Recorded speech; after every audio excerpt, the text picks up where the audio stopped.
Welcome to Unshakable Belief, where we dive deep into stories of resilience, faith, and finding your purpose.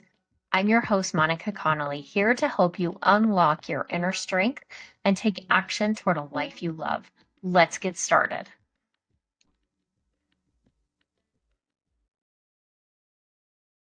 Today, I have the absolute honor of welcoming not just an inspiring guest, but my dear friend, Amberly Lago.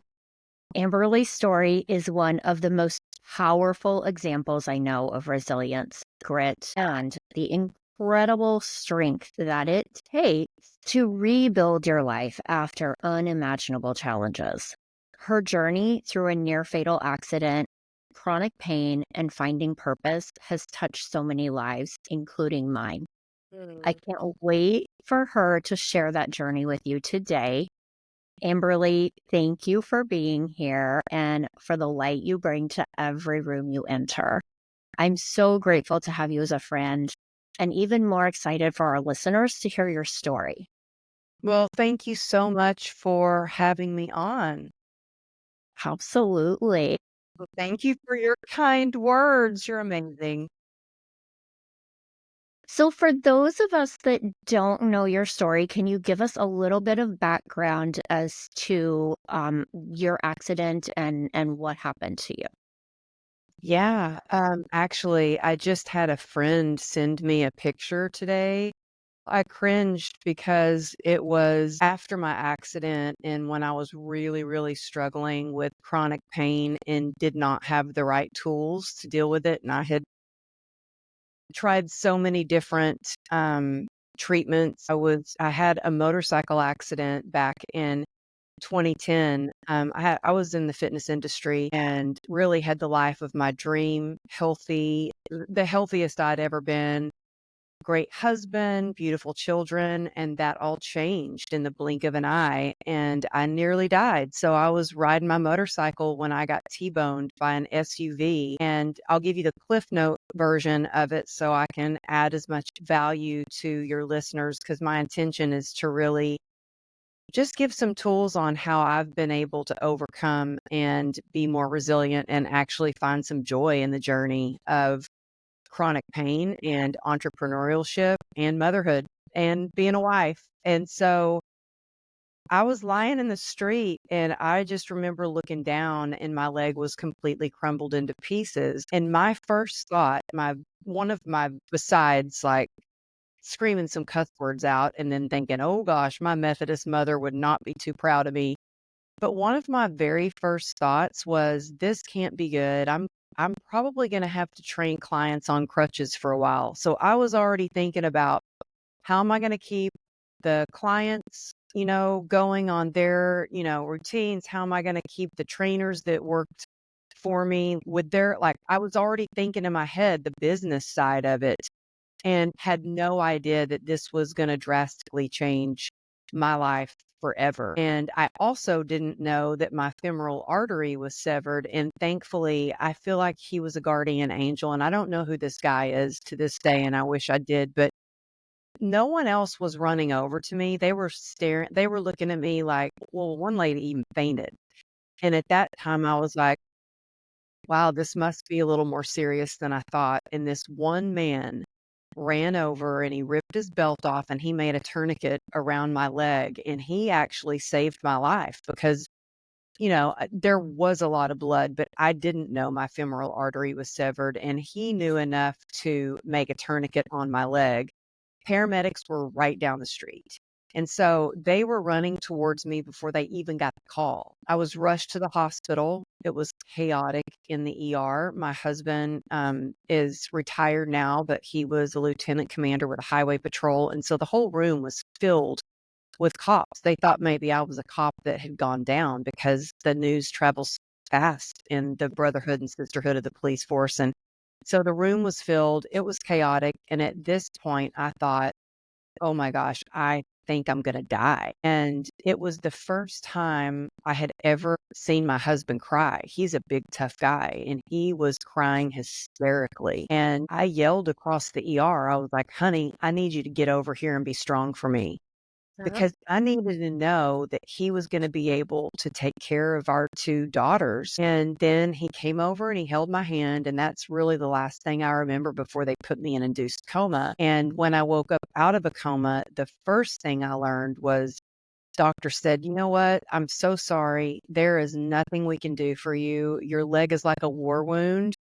We're gonna have to amputate." And actually, they wanted to amputate when I was in a coma, and my husband was like, "No, you're not amputating her leg. I want her to wake up with both of her legs, and I want it to be her decision." So in that moment, I heard 1% chance, and I was like, "Okay, so there's a chance. We just need to find a doctor that's willing to take that chance with me." And it took I had no idea just how painful, how like, that's where, I talk a lot about grit and grace. It took so much grit, and by the grace of God, 34 surgeries later, they saved my leg. I was in the hospital for months, and, I remember being so excited to go home, and being an athlete my whole life and a professional dancer, I thought, "Well, I've had a lot of injuries, like, I know you just do your best to be healthy and you heal, and then you move on, and then I'll get right back to training." And in fact, one of the first things I did when I woke up out of a coma, and maybe this, there's some other crazy entrepreneurs out there that are listening to this that can relate to this, but I asked for my phone, and I was being taken to another hospital making phone calls to my clients, and literally saving my business was just as important to me as saving a limb on my body. And I was assuring them, "You know what? I might be in ICU now, but I'm getting out of here and we're gonna finish 3rd quarter strong." And I did not know I really thought the worst was over when I was released from the hospital. And that's when I went to a doctor and was diagnosed with complex regional pain syndrome. And that is where my healing has really begun. That's where the true journey of finding tools to be resilient really began. And I feel like pain has been my biggest teacher. It's taken me down a dark path. The picture that I was talking about earlier was when I was trying my best. I was trying so hard to just get through the day and not be in excruciating pain. And I was about 25 pounds heavier than I am. I started drinking every day when the treatments and stuff like that weren't working for pain. And this friend of mine sent me this picture today, and she was like, "Oh, good times." And I'm like, "Oh God, I wore such a mask of trying to pretend like everything was okay on the outside, but I was dying inside." And you can see in this picture, I was like, "Oh my goodness, thank God. By the grace of God, I got sober in 2016. And that's when I started to take my health back, my life back, and how I'm so blessed to have the Unstoppable Life Mastermind. And so grateful that you are in that inner circle and that I get to be with you and have become so close with you and get to be on your amazing show." So that was kind of a long answer. I know. That's okay. It tells us a lot about, a lot about you. You talk about your faith a lot. How did your faith help you get through this? My faith is everything. Actually, um, I have a couple of things on my desk, really. I have a little card that says, "God doesn't waste pain," to remind me when I'm in excruciating pain that God does not waste pain, that there is always a gift and a blessing on the other side. And to really remember that when you go through such hard challenges and you get through to the other side, it is proof that God is good. And I even, I'm human, and I would get in this, I've got to do it on myself. I'm on my own. I got to just self will. And then, I'm sober and I'm in a 12-step program. And somebody shared the other day about the steps. It's a 12-step, and it's like the first 3 steps are I can't, he can, I think I'll let him. And I have to remember that. Like, I Oh. can't do it all, but he can, God can. And you know what? I think I'm gonna just let him do it, and he's the director. And then I have this little frog Is this little frog so cute? My Yeah. daughter made this for me because it symbolizes frogs symbolize fully rely on God. And yesterday, it was early, early in the morning. I'm on my way to my 12-step meeting, and I pull up to a stop sign, and there's a frog in the middle of the road. And I'm like, my goodness, Right. God, there was a signs everywhere. And if we're just open and we're present and we're looking and doing what I call joy spotting, like we're looking for the moments of joy. We're actively seeking moments that we can be grateful for, whether it's a frog in the road that to me symbolizes fully rely on God and reminds me to rely on God, or it's a beautiful sunrise or a beautiful sunset or a warm cup of coffee, that life is good. Yeah, definitely. And I have that same exact plaque of that you talked about of God doesn't waste pain. I have that on my desk too. You do? I do. Yep, yep. I have that one also. Yep. So we know that you had a lot of issues with physical pain, but what kind of emotional struggles did you have? Your whole life was turned upside down, and you really found yourself in a position where you're trying to save your business, trying to heal from an injury. What kind of mental shifts did you have to make to be able to move through that and go, okay, my life is going to be very different, but what can I do and how can I keep going forward and turn this into something good? That's such a great question. And you know what? I had a lot of misconceptions, had a lot to learn. I still have a lot to learn. I'm always, learning every day as much as I can how to be the best version of myself. And there was a moment this was before I even lost my identity or my career. Hadn't even known at this point that I completely lost everything. And well, everything except for my hope, my mindset that I could work on. And I just remember being in the hospital, I mean, we had $2.9 million worth of medical expenses. We had a lien on our house. I was the main breadwinner. And the way I had set my business up was it was going to last for a little bit, but then it was going to be gone. And so I remember being in between surgeries in the hospital and just staring down at my leg that was held together with these metal bars. And they had these yellow, like Vaseline colored bandages that were over the back of my leg where I had compartment syndrome, in the front of my leg where it was just completely exposed. And this is going to sound weird, but being in the fitness industry, I've always my whole life been fascinated by anatomy and muscle and how things work and the Krebs cycle, like how our energy systems work. And I remember there was a part of me that when they would pull the bandages off, I would just go, "Oh my gosh, I can see the inside of my leg. You can see the muscle striations, and oh my God, you can see the bone." And it was crazy. The other part of me would hang on to the bed rails and I couldn't hold in the screams. And my husband couldn't even be in the hospital room with me because and the only thing worse than the pain that I was in was knowing that I was causing other people pain. That's the truth. And I started slipping down into a depression and thinking, "Oh my gosh, what if I can't walk again? What if they amputate my leg tomorrow? What if I can't work again? What if I'm going to be all scarred up, which lo and behold, I am. But what if my husband doesn't love me? What if I die?" I was spiraling down into this dark abyss of just despair. And I thought, wait a minute, I've got a choice here. I can either keep going down that road or take the other road. And look, I pray nobody, if you're listening, I pray you never get hit by an SUV. You never find yourself waking up out of a coma. But I think we've all been hit by something and we all have challenges.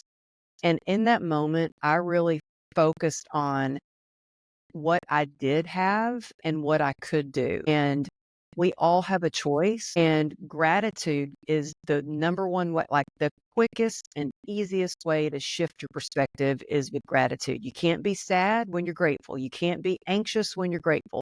You can't be in fear when you're grateful. Try it. You just can't if you're grateful. So gratitude is something that I practice every single day. And when I say practice, because some days are harder than others. I mean, life can be beautiful, but life can also be hard. But there are absolutely ways to find joy through the journey, even in the challenges. And I have a group of ladies, we call ourselves the God Squad. And every single day we write 10 things that we're grateful for and we share that. We have a text thread. We use an app. I'm not affiliated with this app, but it's called My Spiritual Toolkit or My Spiritual Guide. And there's a toolkit there. And you can just click that and write 10 things you're grateful for and then share it. And it's one thing to really think about it, another thing to write it down, another thing to express it and tell somebody that you're grateful for them and why. And then when you get to read what somebody's grateful for, it really can shift your perspective to what's going on in your life as well. So gratitude really helped me focus on what I could do. It's really alchemy. And then without faith, I mean, I pray and to this day, I don't care how bad I have to pee. I get on my knees. As soon as I wake up in the morning, I get on my knees and pray. And there was the other day, I forgot. I'm human. I forgot. And so I'm right here in the office and I was about to jump on Zoom and I was like, get on my knees right here. And getting on my knees to pray reminds me of how small I am and how big God is in my life.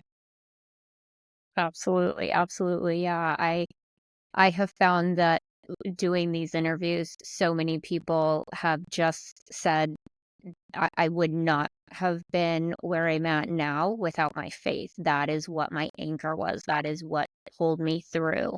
And knowing that I had that faith, that was always what kept me grounded and brought me back.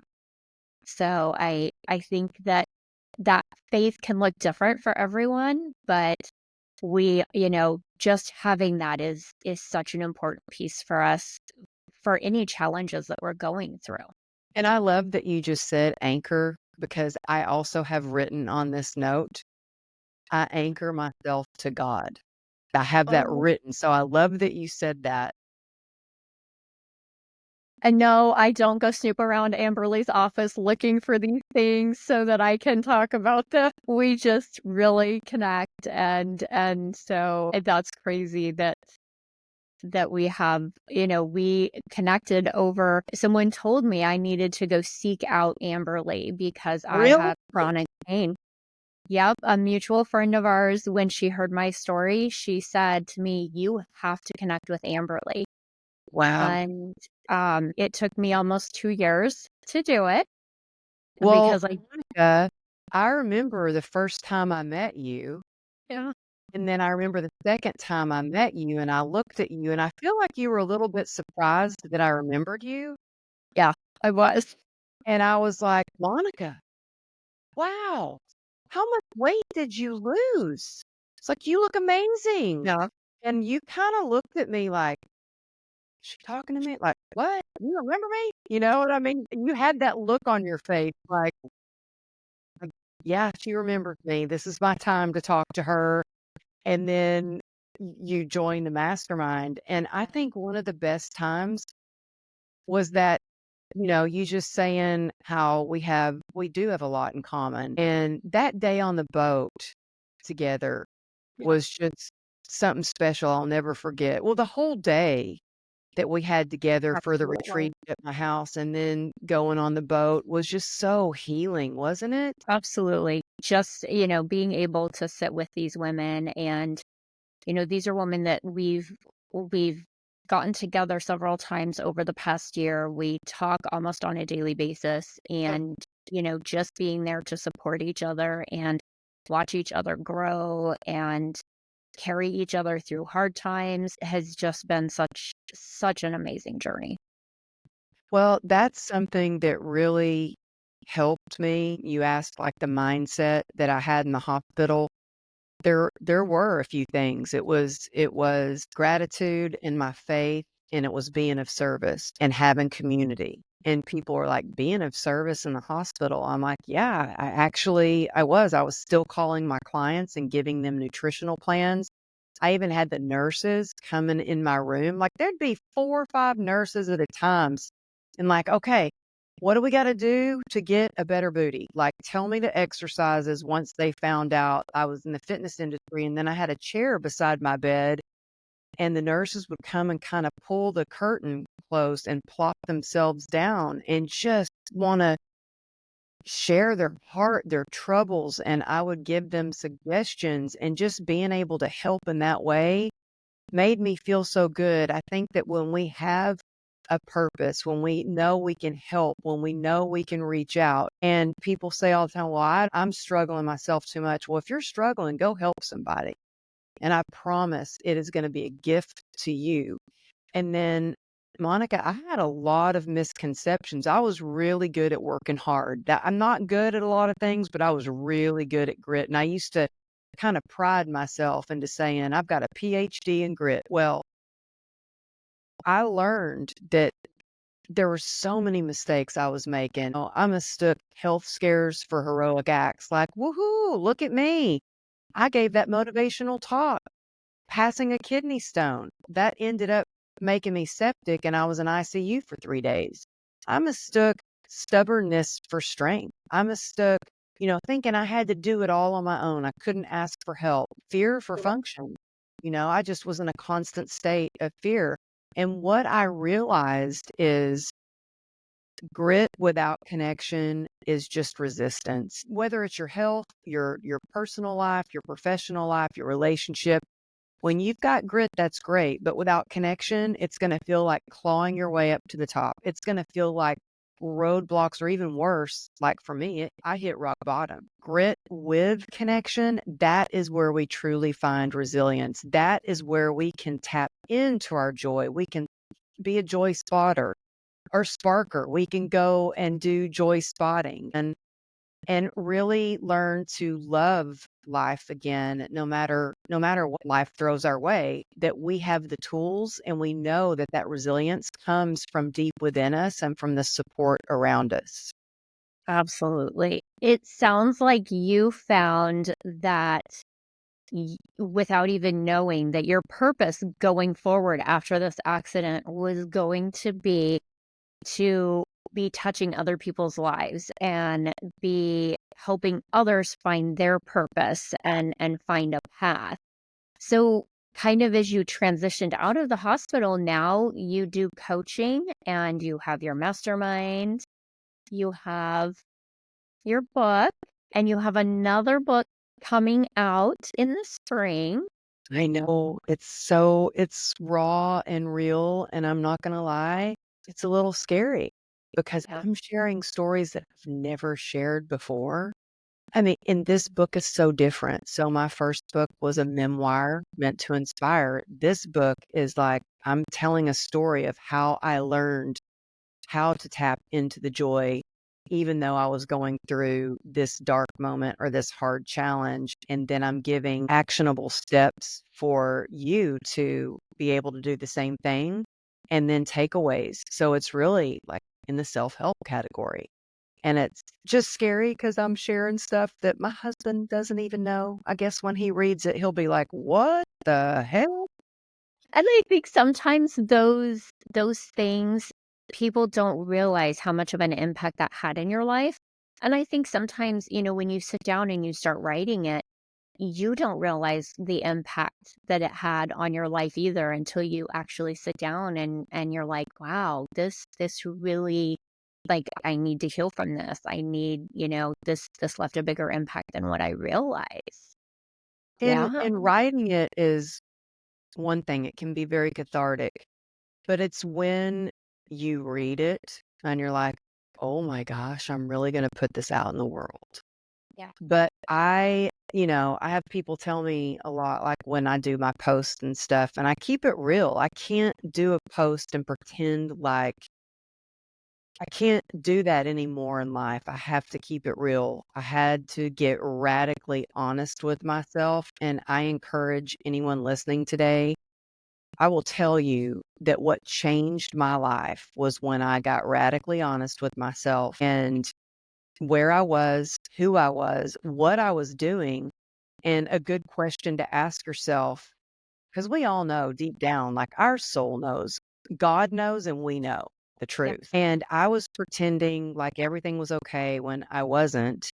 And when I got real and got honest, I was able to be in acceptance. And that's when the transformation started to happen. That's when I was able to ask for help, which took so much courage.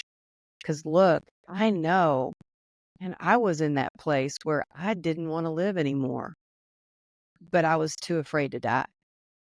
I knew that I couldn't go on living with the things that I was doing because I went from being this fitness elite sponsored by Nike in magazines on the label of vitamins to full blown alcoholic.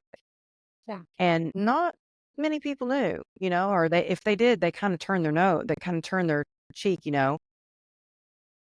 It took so much courage, and I by the grace of God, and that's why my first book is Grit, True Grit and Grace, because it's the grace of God, the grace that He's given me, the grace that we give ourselves through the journey. I was able to ask for help and got sober. And it's funny because I was on my way to a meeting the other day, and my mom called and she goes, "Oh, you still go to those meetings?" And I was like, "Well, yeah, I'm still sober. That's how I stay sober. It's with community." And I think it's so important. And if there's one thing that you can take away from our listening to this whole interview is you don't have to do it alone. You are never alone. That God is always right there, right there. I just envision when especially when I'm going through something scary, God just holding my hand as I'm walking through that moment. That when we ask for help and we're real, we connect with the right community. And you know what? I prayed. I thought, let me have faith-filled women that are passionate, that want to do good in the world. Those are the kind of women that I want to have in my life. And I prayed for those kind of people in my inner circle. And that's exactly what I got. I feel like when you know who you are and you're honest and you put it out there in the world and you've done the healing and it allows you to connect with people on a deeper level. Absolutely, absolutely. Yeah, it's that community is so important, and I think that that's something that we see a lot. We see people who have gone through big struggles, and they think the same thing, that they need to do this all by themselves, and they think that they're by themselves. I God is always did. there, you know? God was always there with them, but they needed that human connection, and they needed those people around to help keep them motivated, to help keep them going, and to help hold them up on those really hard days. And when you see those people get into community, it is just such a shift in everything about them. They shift in how they carry themselves. They shift their mindset. The way that they perceive everything is totally different. Yeah. You know what I needed? Like when I got sober, what I needed was I needed to be able to hear my story, other people sharing my story. When I went to my first meeting, let me tell you, I was scared to death. First of all, I called a friend. It was a client of mine that I knew she was sober. And I said, "Hey, I need help. I think I got a problem." She goes, "I will take you to a meeting." And I didn't hear from her. A week went by and I thought, I really think I'm going to die. I had told my husband, I said, "I think I'm an alcoholic." And he goes, "Oh, no, no, no, no, no, you're not." I was like, "No, I think I need to go to a meeting." And he goes, "No, no, no, no, you do not want to go with those people." Like he arrests people on the street that in Right? his mind were drunks. And I thought, but I knew. He goes, "You know what? Anybody that was going through as much as you're going through would be drinking. I mean, you've lost everything. You're in extreme pain. Complex regional pain syndrome, by the way, is ranked highest on the scale. It feels like battery acid running through your veins, and it feels like a vice grip on my foot. I have CRPS. I was diagnosed with CRPS. It's in my right leg and foot. And I thought, no, I got a problem. Life, this cannot be my life. How? And you know what? People think the hardest thing I ever went through was 34 surgeries. that was nothing compared to living out of a bottle every day. And I knew when I didn't hear back from that friend, I was like, it's up to me to get better. I was desperate. There's a gift in desperation. And I remember Googling, 12-step recovery programs. And I found a meeting to where when my daughter was in school and my husband was at work, and I went to that meeting and I sat on my hands because at this point I was physically dependent upon alcohol. So I had tremors and I sat on my hands so people wouldn't see my hands shaking. And I'm not kidding you. I sat in between a nun and a cowgirl. And I thought, well, my goodness, if a nun can be an alcoholic, then so could I. And I heard in that room people sharing, but they were sharing my story like, oh my gosh, they did the same thing. Me too. That's what I heard. Like, wow, I'm not alone. I'm not the only one. Like, she did that. She did that. She did that. And I heard laughter and I saw joy. I saw God in their eyes and speak through them. And I thought, I just kept going back, kept going back. And that was back in 2016. So yeah, I keep going back. And when I moved from California to Texas, I knew I needed three things set up. I needed a church for me. I needed a barn for my horse crazy girl because I know she needed her community. And I knew she would be okay in the transition if she had that community, and I needed to find some meetings. Now the meetings I go to, it's like at first it was uncomfortable because I was used to going to women's meetings, and I walked into a meeting the first day, I was the only female. When I walked in, I was like, "Am I in the right place? Is this a men's meeting?" Or and they're like, "No, no, no, it's women can come too." And I was very kind of hesitant, and I've learned to look at the similarities and not the differences. And since then, I mean, I love these men. They are family to me. And so I had somebody tell me when I just got out of the hospital, they're like, well, you were lucky that you had community. And I said, well, no, your hard work puts you where your blessings can find you. Give, give, see what you can give instead of what you can take. Do the work. It's not easy for me to do. I mean, look, I still have my cup of coffee here on my desk from 5:30 this morning. It's a little cold. I'm still kind of sipping it, but I leave the house at like 6:30 in the morning just so I can fit my meeting in, get a workout in, and then start my day because I know if we stay resilient, not just physically, but spiritually, mentally, then, and we work on our resilience before we need it, then whatever life throws our way, we're going to be able to get through it. Yeah, absolutely. So, for somebody who is at absolute rock bottom right now listening to this, what is one step that you would tell them to take to get them moving forward and into a position where they feel like, okay, I took this step, now I can take another step? Is I really think that um, knowing that it's up to you, I'm going to be kind of harsh here, but nobody's going to do it for you. I don't care what's going on. You can't sit around and wait around and expect for somebody else to do it for you. Look, when I was told I would never walk again and I'd be wheelchair bound forever, it was up to me to literally, when at first, Monica, I couldn't even, I thought maybe my leg was just paralyzed. I couldn't even lift it off the bed when the physical therapist came to the house when I got out of the hospital. It was okay, just lift your leg up off the bed. And it wouldn't move, could not move it. There was no connection from my mind to actually moving my leg. Every day I worked on being able to just lift my leg up off of the bed. Then I started to set small, attainable goals. If I would have thought about running a marathon again, I'd probably still be in that hospital bed. I focused on standing on one leg. I'd stand up on one leg beside my hospital bed. I had a bedpan and I was just determined to be able to use a regular bathroom on my own instead of having to use a bedpan. And I literally could not stand up for more than a second 2 seconds, 3 seconds, and that was a win.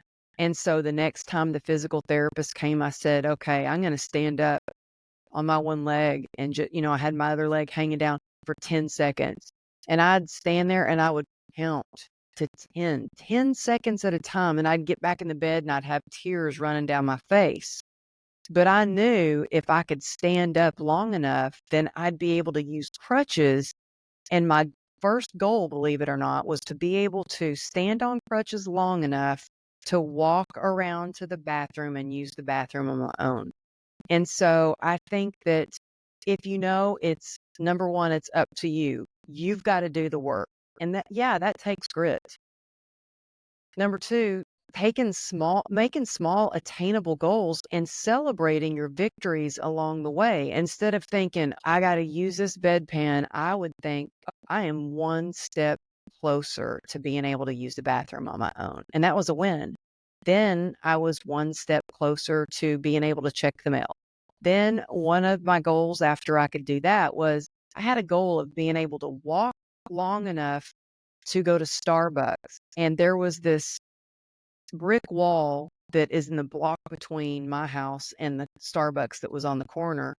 And I would walk on my crutches and I'd have to walk and prop my leg up on the brick wall and just breathe and let the blood flow back because the blood would get stuck at the bottom of my leg.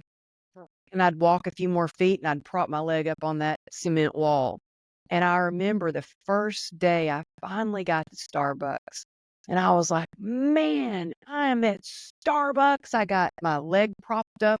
I had a friend that met me, and this guy I used to work with walks over and he sees my leg and he goes, "Oh my gosh, what happened to you?" And I was like, "Oh, I got hit by an SUV." He goes, "Man, I'm glad I didn't marry you because I would have divorced you." And I thought, well, Uh-huh. I'm glad I never even went on one date with you. You know what I mean? Yeah. Like, never went on one date.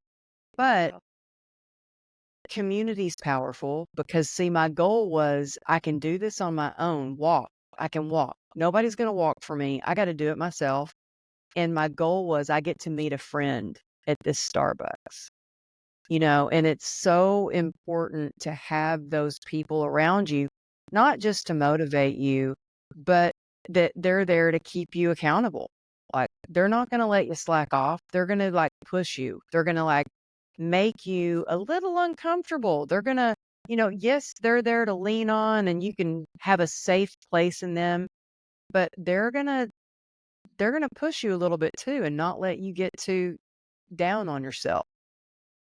Yeah, and that definitely with our unstoppable women, that is definitely the theme. We are there to support you 100%, but we're going to tell it to you straight and we are going to keep you accountable and we're going to celebrate when you have those wins. We're going to celebrate that with you. I know that the mastermind is just your baby and these women are blessed to come in and be able to spend the time with you, and we all walk away with having these amazing communities formed. And I've connected with these women and it's been interesting because like one of them, we used to live an hour apart in Colorado.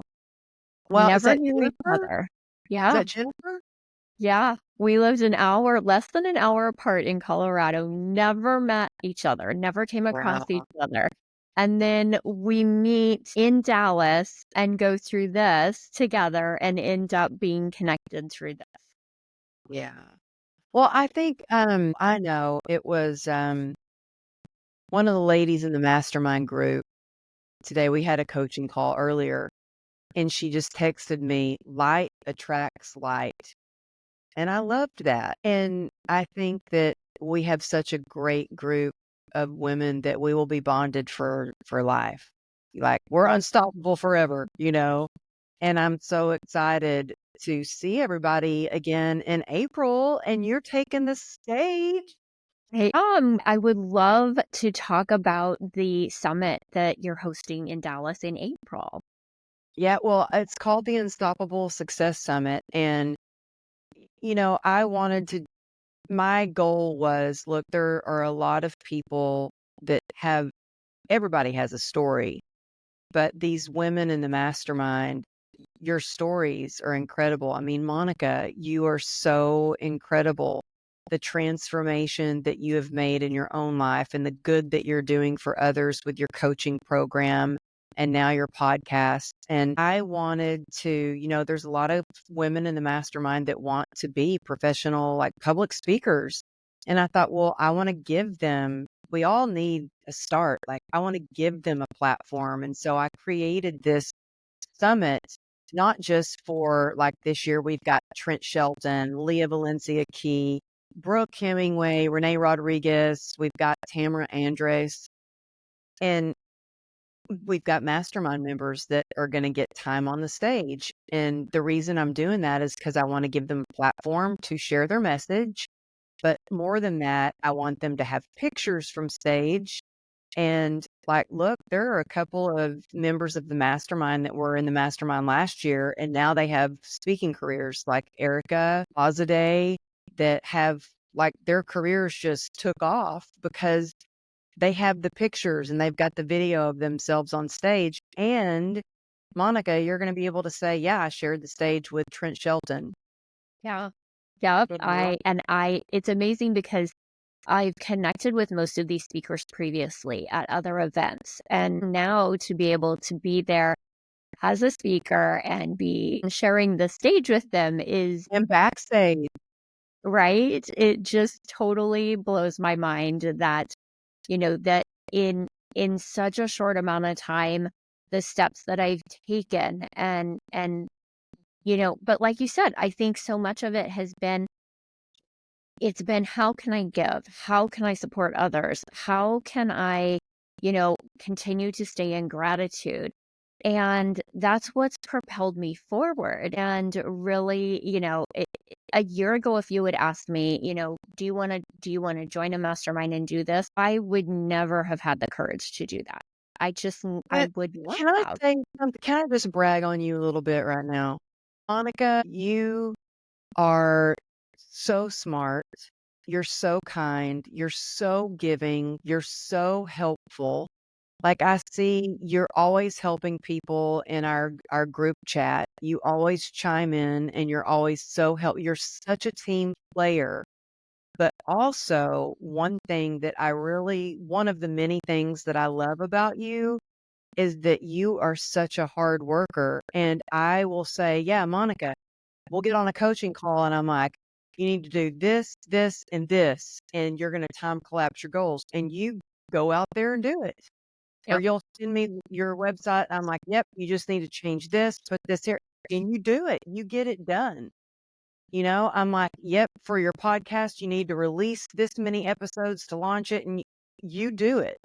Now, There aren't a lot of people like you, and you've got grit and grace. And it's always just such a joy when I get to work with someone like you, to get to have you in my inner circle because I see how far you've come. And it's like a complete transformation for like that I see. Not first, it was physically, like when I saw you, I was like, oh, wow, Monica, what the heck? You look amazing. And then just yeah, your confidence. It's like are standing taller, you're shining brighter. I love seeing that transformation in you. And now you're helping other people do the same thing with your coaching. yeah. Yeah. And that was really like seeing what it did for me going through coaching and learning how to heal myself, seeing what that did for me and being able to now go out and help other women do that, be able to share that with them. So it's something that I do within my church. It's something that I do in my community. Yeah. And it just made sense to, make that shift in my career to start doing it as an entrepreneurial business and be able to really use those gifts that I have and move forward to help others. Yeah. And you are. I mean, it's amazing. I want to learn from somebody who has walked the walk. They don't just talk the talk, they've walked the walk. Like I want somebody and that goes back to, being sober too, like why would I take advice or suggestions from someone who had never had experience, of being a drunk. I'm like, my sponsor, who's amazing, her story is so similar to mine and the way that we drink and stuff. And when I saw her for the first time, I was just like, I swear she had rainbows coming. She just lit up like a Christmas tree. I was like, who is this angel? I want what she's got. Like, I want what she's got. And I think that that's important, whether you're getting sober or whether you're on an entrepreneurial journey. Choose someone who they they've walked the walk, they've achieved what you want to achieve. They're just a couple of steps ahead of you and they can show you the way. And that's going to time collapse your goals. That's something I wish I had known sooner in my entrepreneurial journey, because look, when I wrote my first book, I was just I'm still just figuring it out, but I hand wrote 90% of my book and then bought a laptop and typed it up and got it published. And I had so many people around me like, you can't write a book. You don't have a college education. Who do you think you are? Well, if you have that in you, if you're listening right now and you're like, I've got a book in me, I've got an idea, this is your sign to write the book. Like, if I can do it, no college education, never written a book before, didn't even own a computer, if I can do it, and it became a bestseller in 3 categories the first day it launched on the Today Show, yeah, I was shocked, then you can do it. If a girl like me that had never done anything like that before can do it, you can do it. But it takes setting those small, attainable goals. If I don't have a timeline on it, if I don't say this has to be done by this date, it won't get done. And so set a date, make the time. For my new book, I was getting up at 4 o'clock in the morning because that was the only time I had to write before I would start my day. But it was important to me. So what's important to you, you will make time for, and what's not important, you'll make an excuse for. And I heard this quote the other day. It was something like, if you say that it's you don't have time, that means you don't care. It was something like that. And I was Not like, not a priority for you if you're not making the time for it. yeah, Those so things true. that are important to you that you wanna make a priority, you will find the time. No matter what it takes, you'll find the time to make it happen, and you'll find the time to work on it. The rest, you'll find excuses for. I can't wait for the Unstoppable Success Summit and to see you shine on stage. It's in Dallas, April 25th and 26th. And we're going to have a special brunch for the mastermind members on that Sunday so we can kind of recap and do some hot seats and masterminding and planning for the year. And I'm just so excited about this because we're going to be talking about, you know, everything from finding joy through the journey of entrepreneurship and challenges, but we're going to get tactical and, share how you can protect your peace by setting up certain things. Trent's amazing at that, by the way. Yeah. But also, like, how do you become a speaker? You know, everything from like, how do you put a talk together to what kind of body language do you have from stage? I don't know if you saw my post today, but I did a post on Instagram, a Reels, and it was about like the one thing that I wish I had known when I became a public speaker. Because when I became a speaker and I went to somebody who had been speaking for a long time, and they said, yeah, you need to go buy a suit. I didn't own a suit. I bought a gray suit. It was a nice suit, but a suit is just not me Not you. at all. Like, I was so No. stiff and I was so uncomfortable, and so in my reels, I found a picture of me in that suit. So it's in the reels, and it's hideous. And the first time that I talked, I felt so uncomfortable in what I was wearing. I kept my hands in my pockets the whole entire time. And so we're gonna be talking about, like, things like what I wish I would have known when I first started out as a speaker, and how to put a talk together, and the do's and the don't. And it's like, you know what? Just be you and stay true. Wear what makes you feel confident. Use your hands. Walk around stage. I think people are craving authenticity. I know I am. And Absolutely.